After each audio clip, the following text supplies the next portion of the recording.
Yo, what's poppin', everybody? It's your boy Mike Gomes. Welcome back to the channel. Before we get into it, please like this video, subscribe to the channel, hit the bell notification, because today I'm going to teach y'all how I bought a house with literally none of my own cash, without any of my own credentials or my credit being pulled or any of that.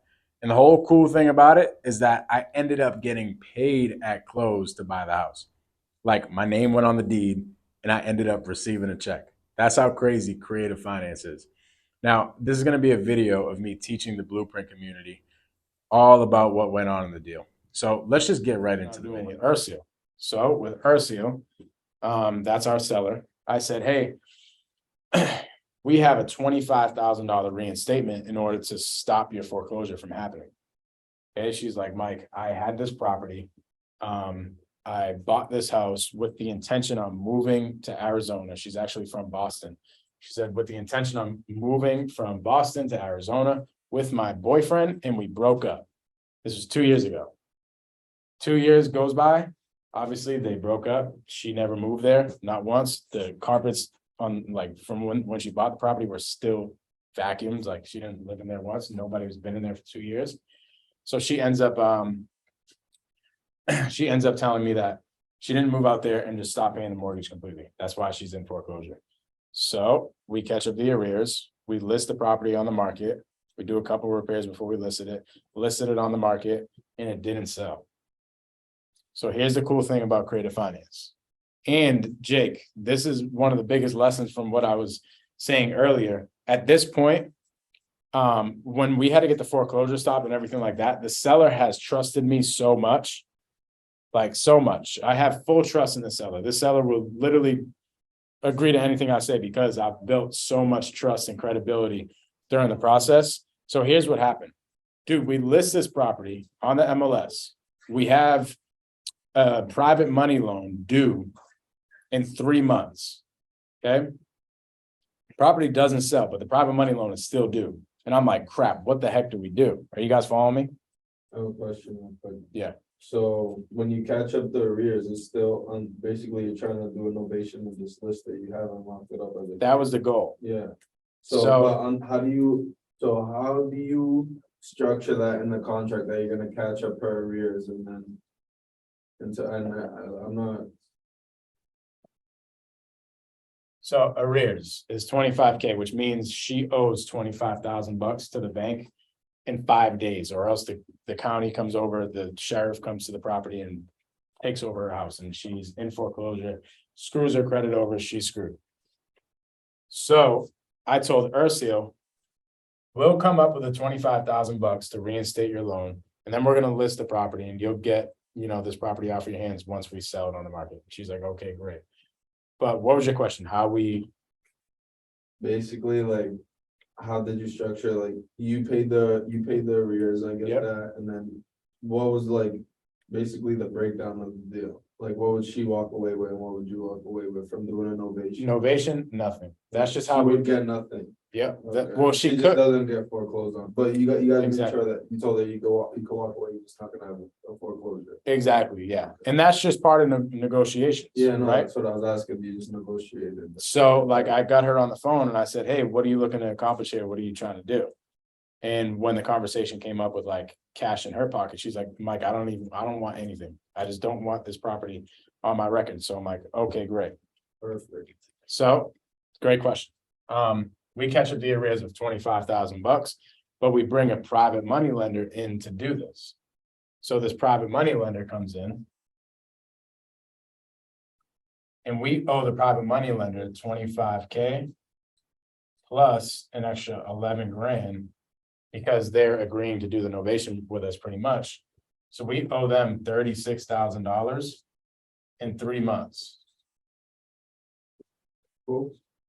Yes, Say that again. forward. Yep, in full. We have to pay this off in 3 months of us catching up the arrears. So the plan was to list it and in the first like month or two, have a buyer in place, and that buyer was gonna pay our private money lender off.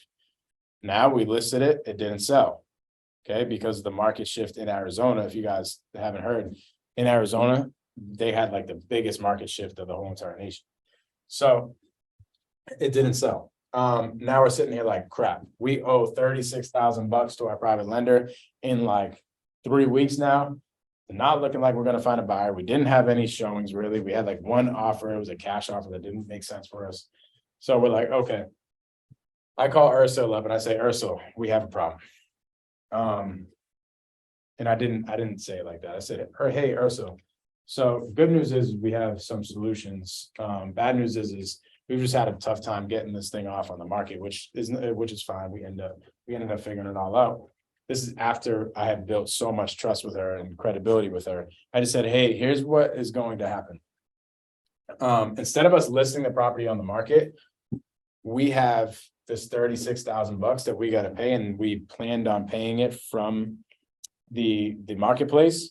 But since the marketplace is not responding to us, what we'll have to do is we'll have to just take over this. We'll pay this off. We'll pay the $36,000 off. This way it's not attached to your property anymore, because when the private money lender came in, they attached this lien to the property. So that's now Ursula's responsibility as well, the private money lender's thing, because it's on her property and she signed off on the lien. Okay. So I'm like, we'll take care of this for you. This lien will be completely taken care of. And what it's going to look like is now she had a mortgage of $295. That was the total payoff. So total payoff is $295. PITI is $1980. So this means the total payoff in order to pay off the mortgage is $295. I mean, $95,000. And her monthly payment every single month, including the insurance and taxes, is $1980. So I'm like, hey, Ursula, what we'll do is we're going to pay this off for you. We're going to pay off the private money loan that's on the property right now that we use to catch up the arrears. And then we're just going to take this over. So this is not your responsibility anymore. This mortgage is not your responsibility. It stays in your name, but it's not your responsibility anymore. And we're just going to pay it off over time. This address is not your responsibility anymore either. That's our responsibility. So when a pipe bursts or when something happens in the property and it needs repairs, we're going to take care of that. By the way, foreclosure is already stopped. Your property's not going to go in foreclosure anymore. And she's like, I'm like, yeah, cool. That's great. Let's just do that. So what we ended up doing is we ended up taking this $36,000 and paying it off with a second private money lender. Private money lender, the new private money lender is okay with, well, first private money lender, this guy, right? He just wants 3 months. That's his appetite. All these private money lenders, they have different appetites. Some of them, they want to lend out for like a couple of years. Some of them want to lend out for like a couple months, depending on what their appetite is. This private money lender, we asked them, hey, do you want to extend it? We're just going to take it down Subto. And they were like, no, I don't want to do that. I want my money now. So I'm like, okay, let's find another private money lender who's willing to have this thing for like 2 years of minimum. So the second private money lender comes in at $55,000. Okay. So what we did is we paid off this $36,000. Now that's completely wiped off the property. There's a new lien on the property of $55,000 plus this mortgage of $1980. Okay.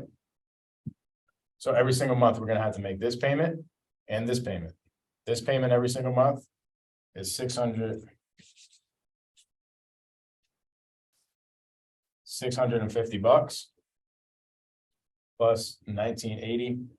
Let's just call it 2650, just to keep it simple. So we're all in this deal every single month. New PITI is 2650.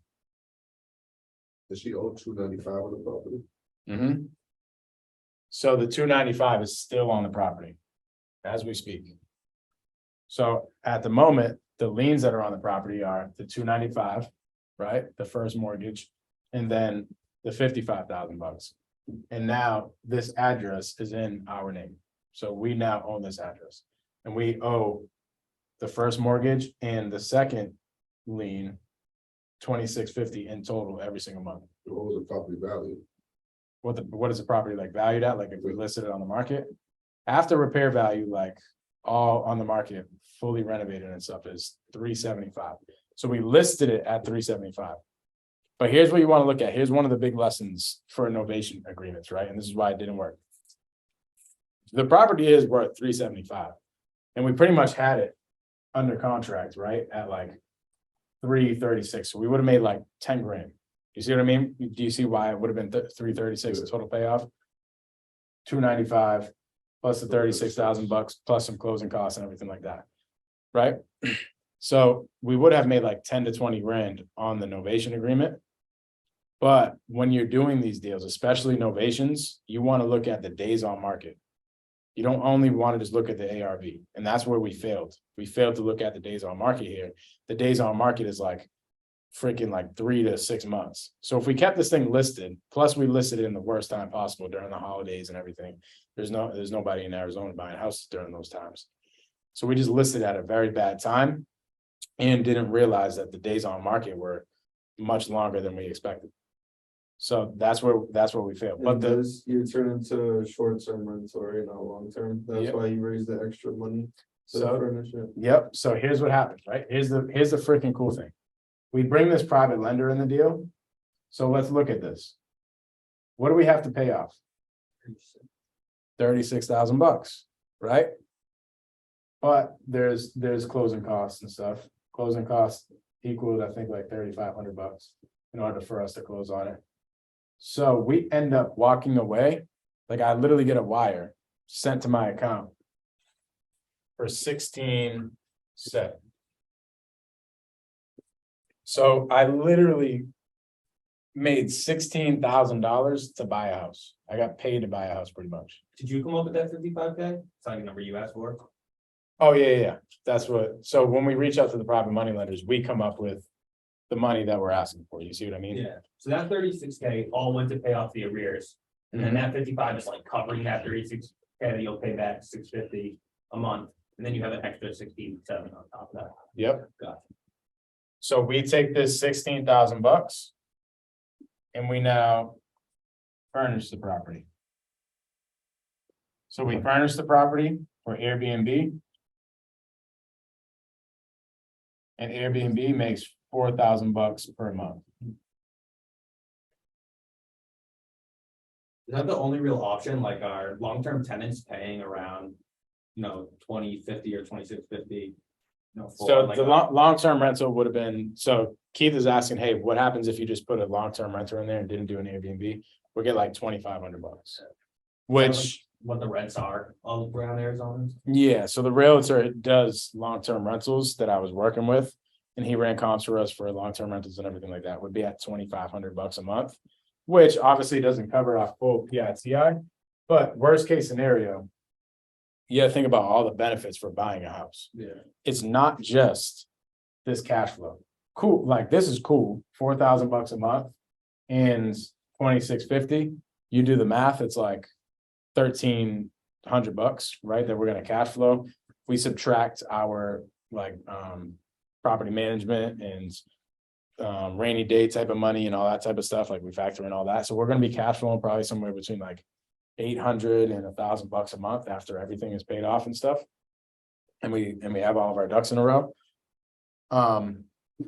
But worst case scenario, Airbnb goes to shit or Airbnb is no longer a thing in that neighborhood. We just rent it out. We take like $150 loss every single month, but we get a credit for taxes. Yeah. So all this money that I'm making from the last deal that I was just talking about and all these other deals that we're doing, all these wholesale fees, we're able to take this property and write it off on taxes as a loss. Not only for the money that we're losing every single month, but for the valuation of the house. So the valuation of the physical house itself, you can write off on taxes. So that there's like multiple reasons why buying a house is beneficial. Guys, you have any questions?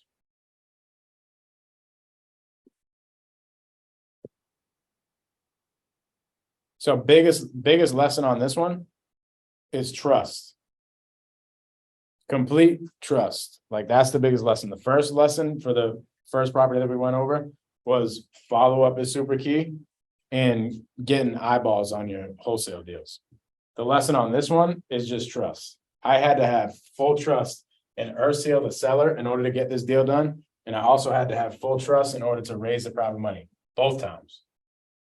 Because when you're raising private money, all that matters is trust. Got a quick question. So the 650, that's not interest only, right? That's going towards the 55K or no? The 650 a month, $650 a month is interest only. interest only. Yep. 55. So this $55,000 is due at year 2. So once year 2 is up, we owe this $55,000. And at that point, we can do a couple different things. We can either go find another private money lender to keep the deal, or we just sell the property. Depending on You how, can pay them off from cash flow if you feel like it. Right? 100%. Cash flow more after. Exactly. Mhm. And by the way, this $650 a month is due quarterly. So we don't have to pay the $650 every single month. We can pay it quarterly. We are paying it So quarterly, which just is like cool. 1950 every quarter or Yep. 2000 every quarter. But here's the cool thing, right? Now all we're coming out of pocket every single month is 1980 until the quarter is up. So we can just cover his payment, right? The private money lender's payment with our cash flow. Yeah. So we're never actually coming out of pocket to pay our private money. No, of course. It's just you make less that whenever you pay it. Exactly. Is this like a 2-3 bedroom house? Is it? 4 bed, 2 bath. Oh, so it is big. Yeah. What we're gonna do is we're gonna put a hot tub in there and just furnish it with new furniture. I don't really know what the rents are in Arizona, but I always assume like everywhere else is a lot cheaper than Boston area. Any questions? So I had well, two questions kind of. So one, when did you know that Airbnb was going to be the strategy? At what point? I would say probably 3 weeks before we were gonna close on it. So 3 weeks comes up. I hop in a meeting with my business partner and I'm like, bro, we have this $36,000. Oh, what you got in your bank account, dog? And he's like, bro, we got to figure this shit out. So we start doing some research. We look at the Airbnbs around the area. I called my realtor that I was using and I started talking to him about the deal. And I'm like, yeah, dude, this thing just isn't trading. Like, what do you think Airbnbs would go for in this area? And we start doing our homework because we understand, hey, this is what our PITI is. And if we raise private money for it and we owe them every single month, it's not going to be the greatest long-term rental. Granted, if we have to do it, we have to do it because I want to take care of my private money lenders. I'm not gonna like keep them in the deal if they don't want to be. We agreed on terms for 3 months. And that relationship is important to me because we're gonna do millions of dollars worth of deals together. You know what I mean? So I want to 100%. take the hit probably. So if I have to take the hit and take this thing down as just a long-term rental and break even, or take a little bit of a loss, then so be it. It is what it is. I still, own a property where I get all my benefits from as far as tax purposes and everything. Appreciation, all that. Appreciation. That's another thing. We're going to be able to sell this property hopefully in the next 2 years for like 400 grand. So we're going to get a lot of cash out of that. Like it's not the worst deal. Yeah, no, I think it's dope, man. It's really creative. That's because I guess I was stuck on like, at what point did you realize that getting the second private money lender was the way to go? So that's why I was thinking, oh, because you had the end goal once you researched it of the Airbnb. So you were trying to facilitate that in any way you needed to. Yeah, well, immediately when we found out 2 things. One, the marketplace told us that the property was not selling at the price we needed it to. Once we found that out and we took into account of that, this $36,000 was due in 3 months. And this 3 months was coming up. We knew we knew we only had one option. We knew we had to come up with this $36,000 some way to pay off our private lender. What we could have done is we could have told this guy, hey, do you want to just take this thing over? And we can keep it listed for the next 3 months and see what happens. But at the time, we're just like, listen, this thing's been sitting for like 2 or 3 months. Why would we bring in another private lender on the deal and get hit with another $11,000 in interest when we could just hold on to it long term, get some appreciation and get the thing done. Plus, we Yeah. need that depreciation and taxes because we don't have that many assets at the moment that is going to offset what we're going to have to pay in taxes this coming year. How are you able to do the taxes and everything if it's under her name still? So the deed is in our name. The only thing that's in Ursil's name is this. This isn't anything. You see what I mean? So like when you get when you go to the store, right? Let's just say you go to the car dealership and you buy a car. Okay? And you're going to buy the C-Class Mercedes. They're going to give you a bill of sale for one, that's your receipt that you bought the car, and they're going to give you the deed of the car, right? And that is your ownership. Now, if you have a business, let's just say you're renting that car out on Toro or something like that. When you go to do your taxes, they're going to need proof that you own that car. You know what I mean? They're not going to ask for the mortgage statement. They might ask for the mortgage statement if you're sending that for like your write-offs and everything like that. But for proof that you own the car, the IRS wants to see that you actually own that car. Now, if you took a car over the same way I took this house over, and you were trying to Toro that car and put it on Toro, same thing's gonna happen. You're gonna go to your CPA, they're gonna be like, all right, show me the proof that you own this car. Hey, here's the ownership of the car. Here's the check that I pay every single month in order to pay off this car. Here's my bank statements. Here's the physical receipt of me paying the car. And that's how the taxes work. Does that make sense? So is the receipt the title and the deed is the ownership? I mean, I'm sorry, is the receipt like the title that gives you the right to go in and use that car or use the property? And the deed is what is the ownership, or is that receipt and the title the ownership? So when you buy a property, right, there's something called a HUD statement. And that's your receipt. Okay, That's the numbers, it's like the settlement statement? settlement Okay. statement, right? That's your receipt. The deed is like the title. So when you're buying a car, you have a bill of sale and you have your title. Gotcha. Your bill of sale is like the numbers, is the receipt of what the transaction was about. Okay, that's where you show proof. Hey, I went and put down $20,000 on a car or whatever, right? When you're trying to write that $20,000 off to the IRS. The other thing, the title, is what they need proof of so that they know that you actually own the property. Does that make sense? When you're taking over, you get the title, but the deed will stay in the original owner's name, but this title is under your LLC or, gotcha. So this specific deed is under my name, is under my LLC's name, Is it her name attached to it too as well? only to the mortgage. Only to this right here.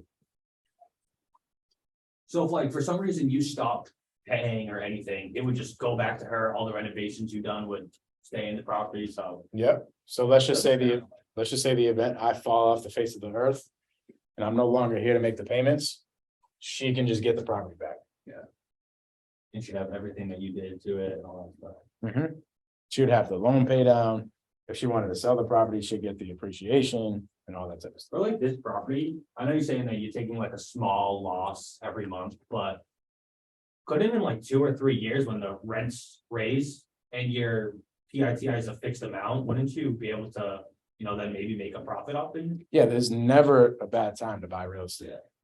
You know what I mean? Because of that specific reason. There's so many different reasons why you need to buy real estate. It's not just because, you're gonna get tax write-offs, but there's also appreciation. Where the valuation of the property goes up, but not only of the property itself when you go to sell it, but the valuation of the rents go up. Yeah, I was just thinking, if this was in Boston, you could wait 6 months and then you'd be able to pay it. Yeah, dude. Yeah, the rents are just gonna keep going up. Rents don't really change. The valuation of houses goes up and down, right? But the rents usually typically just go up. You make way more doing the Airbnb than just the long-term stuff. Right? Yeah. Yep. Any other questions? Yes, like this is real. You don't need any of your own money. Stop listening to these people that, say that you need a bunch of money in order to get started in real estate. You don't. I literally got paid to buy a house. Isn't this crazy? We got paid to buy a house. And the coolest part about it is that we truly helped out somebody's situation. Okay. Now, if you want to do these deals and you're not doing them right now, it's because of one thing. You're just lacking the knowledge on how to get these deals done. So if you want to learn more on how to get these deals done, go in the link below. It's a link to the Facebook group. Now, this is free. This video that I put on for my whole Facebook community, the Blueprint community, this one that you guys just watched, is free. People came over to the office. It was on Zoom. It was dope. I'm doing that multiple times a week. So I want to see y'all in that Facebook group. I'm going to catch y'all on Facebook. Peace out.